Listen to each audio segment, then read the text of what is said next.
Driver পদে আপনারা যারা পরীক্ষা দিবেন তাদের পরীক্ষার জন্য আজকের এই ভিডিওতে থাকছে নিয়োগ পরীক্ষার সাজেশন, প্রশ্ন প্যাটার্ন, বিগত সালের প্রশ্ন নিয়ে বিস্তারিত আলোচনা। আশা করি ভিডিওটি প্রথম থেকে শেষ অবধি দেখার চেষ্টা করবেন। সর্বপ্রথম একটি কথা বলে রাখি, ড্রাইভার পদে যারা পরীক্ষা দিবেন স্বল্প সময়ে ভালো একটা প্রস্তুতি নিতে চাইলে গাড়ি চালক ড্রাইভার জব রিভিউ এই বইটি পিডিএফ আমাদের কাছ থেকে সংগ্রহ করে নিতে পারেন। পিডিএফ মূল্য মাত্র 40 টাকা। যারা নিতে চান তারা এটা স্ক্রিনশট দিয়ে এই নাম্বারে হোয়াটসঅ্যাপে স্ক্রিনশটটা পাঠিয়ে দেবেন।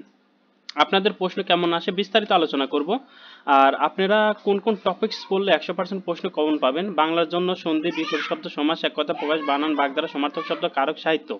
ইংরেজির জন্য item, phrase, voice, gender, number, narration, changing sentence, translation, preposition, article, right form of verb. গণিতের জন্য নবম শ্রেণীর গণিত এবং অষ্টম শ্রেণীর গণিত অর্থাৎ পাটিগণিত এবং বীজগণিত, এই দুটো টপিকস ভালো করে শেষ করতে হবে। সাধারণ জ্ঞানের ক্ষেত্রে বাংলাদেশের ইতিহাস, ঐতিহ্য এবং ড্রাইভিং রিলেটেড যে প্রশ্ন বা ড্রাইভিং রিলেটেড যে কোশ্চেনগুলো থাকে, টেকনিক্যাল কোশ্চেন, সেগুলো পড়লেই হবে। অর্থাৎ এই পিডিএফটা টোটাল কভার করতে পারলে ইনশাল্লাহ আপনি পরীক্ষায় পাস করতে পারবেন। আমরা আগে দেখি প্রশ্ন কেমন আসে। সময় দেওয়া হয় সাধারণত 60 মিনিট থেকে 1.5 ঘন্টা, আর পরীক্ষা হয় 70 মার্ক থেকে 100 মার্কের মধ্যে যে কোনো একটা। দেখি আমরা কেমন প্রশ্ন আপনাদের আসতে পারে। একটা সম্ভাব্য প্রশ্ন, মেট্রো রেল সম্পর্কে লিখুন।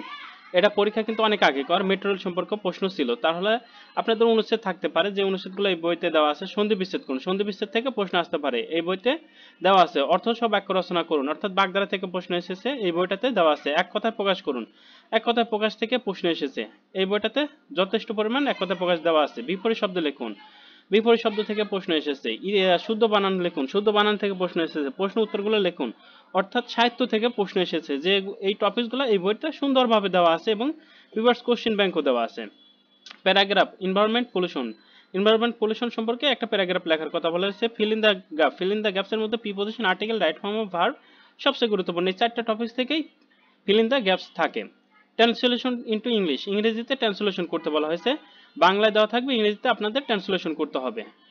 Change the voice, voice changing থেকে প্রশ্ন আসে। আপনাদের ভয়েস চেঞ্জিং অ্যাক্টিভ ভয়েস থেকে প্যাসিভ ভয়েস এবং প্যাসিভ ভয়েস থেকে অ্যাক্টিভ ভয়েস, এই নিয়মাবলী জেনে যেতে হবে। এই পিডিএফে যথেষ্ট পরিমাণ দেওয়া আছে। গণিত, আপনাদের যে গণিতগুলো দেওয়া থাকবে টোটাল গণিত কিন্তু করে অ্যান্সার করে আসতে হবে। যেমন ধরুন, 2 অঙ্ক বিশিষ্ট একটি সংখ্যার অঙ্ক দেওয়ার সমষ্টি 9, সংখ্যা দ্বয়টির সহিত 9 যোগ করলে অঙ্ক দ্বয়ের স্থান পরিবর্তন করে সংখ্যাটি নির্ণয় করুন।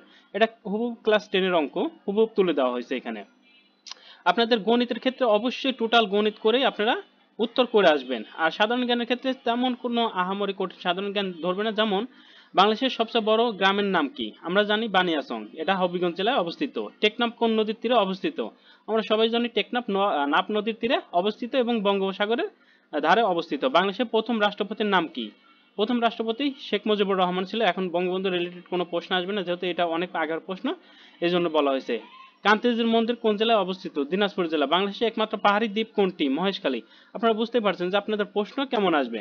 তো আজকের ভিডিও এখানেই শেষ করছি। আপনাদের কোনো প্রশ্ন বা কমেন্টস থাকলে অবশ্যই আমাদের কমেন্ট বক্সে আপনাদের প্রশ্নগুলো জানিয়ে দেবেন। আর চ্যানেলটা অবশ্যই সাবস্ক্রাইব করে রাখবেন। আর ড্রাইভার রিলেটেড প্রশ্নগুলো কিন্তু যে এইরকম থাকবে, আপনারা দেখতে পাচ্ছেন। তো আজকের ভিডিও এখানেই শেষ করছি। আল্লাহ হাফেজ, সবাই ভালো থাকবেন, সুস্থ থাকবেন।